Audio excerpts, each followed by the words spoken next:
Welcome to kara sev. இது உங்கள் சமையல். இன்றைக்கி நம்ம பார்க்க போகிறது மட்டன் கோலா உருண்டை. மட்டன் கோலா உருண்டையில் நம்ம 3 விதமான ப்ராசஸ் பண்ணணும். ஃபஸ்ட்டு இதுக்குரிய மசாலா, மல்லி, கொத்தமல்லின்னு சொல்லுவாங்க, கிராம்பு, பட்டை, சீரகம், மிளகா வத்தல், சோம்பு, அன்னாச்சிப்பூ, மிளகு. இது ஒரு பார்ட்டு மசாலா ட்ரையாக அரைக்கணும். நீங்கள் வெறும் சட்டியில் எண்ணெய் ஊற்றாமல் லேசாக ஹீட் பண்ணிவிட்டு அதை அரைச்சி 1-2 அரைச்சிக்கணும். நைஸாக பொடி மாதிரி அரைக்காமல் 1-2 நமக்கு என்ன சொல்கிறதுன்னா, இப்போ இந்த மாதிரி மெட்டீரியல் நான் காமிக்கிறேன் உங்களுக்கு, அதை பண்ணணும். அடுத்த பார்ட்டு நம்ம தேங்காய் சட்னி வைப்போம் இல்லையா, சேம். எதுக்காக அதை வைக்கிறோம் அப்படின்னு கேட்டிங்கன்னா, நம்ம வாங்குகிற மட்டன் ஒரு 1/4 கிலோக்குரிய மெஷர்மெண்ட் போடுறோம். இந்த 1/4 கிலோவில் அப்படியே உருண்டை போட்டாங்கன்னா அது சாப்பிட முடியாது. அதோடு நம்ம இந்த இன்க்ரீடியன்ட்லாம் ஆட் பண்ணும்போது இந்த 1/4 கிலோ உருண்டைன்றது அப்படியே நம்ம உருண்டை போட்டால் ஒரு 5 இல்லை 6 தான் வரும். பட் இது இந்த மசாலா சேர்க்கும் போது அந்த டேஸ்ட்டும் கொடுக்கும், திகட்டாது. ப்ளஸ் நமக்கு ஒரு 20 உருண்டை 25 உருண்டை வரை நம்ம பண்ணலாம். ஏன் பொரிகளில் நார்மலாக கம்மியாக எல்லா சட்னியில் போடுவோம், இதில் ஏன் அதிகம்னா இது பைண்டிங் மெட்டீரியல் நம்ம உருண்டை போடும்போது உடையாமல் இருக்கிறதுக்காக இந்த பொரிகடல்ன்றது நம்ம அதிகமாக சேர்க்குறோம். ப்ளஸ் உப்பு தேவையான அளவுக்கு, இஞ்சி பூண்டு எல்லாம் வச்சு முடிச்சிடுங்க.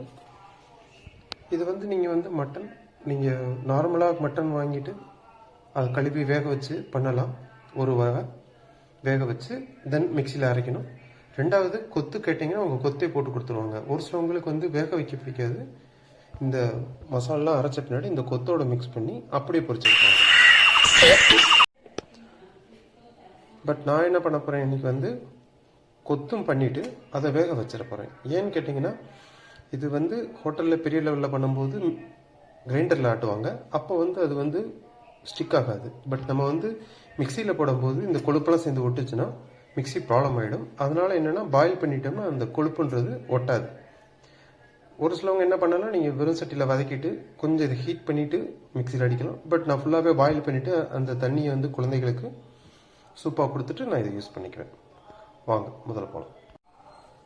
இப்போ இந்த மட்டனை ஃபுல்லாக கொட்டிடுறோம்.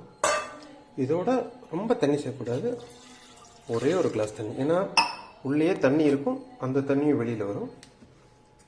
இதில் கொஞ்சோன்னு மஞ்சப்பொடி,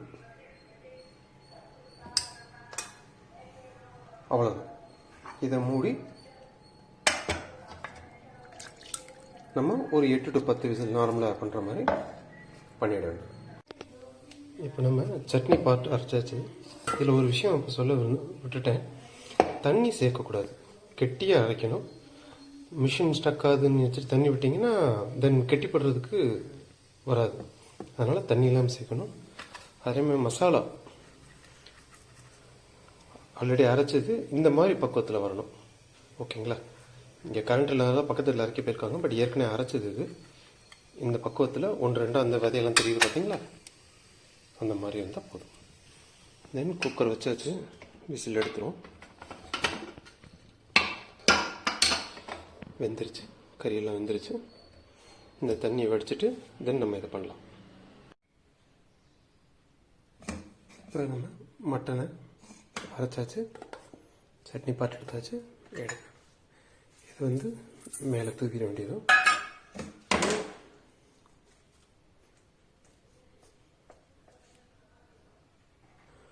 இப்போ இது எல்லாத்தையும் பிசைஞ்சிட வேண்டியது.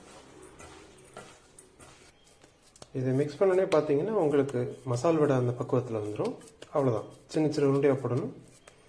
பட் அடுப்பில் போடும்போது என்ன பண்ணணும்னா, மீடியம் ஹீட்டில் வைக்கணும். அதிகமாக ஹீட்டில் வச்சிங்கன்னா குலோப் ஜாமுன் மாதிரி வெளியில் கருத்துரும், உள்ளே வேகாமல் இருக்கும்.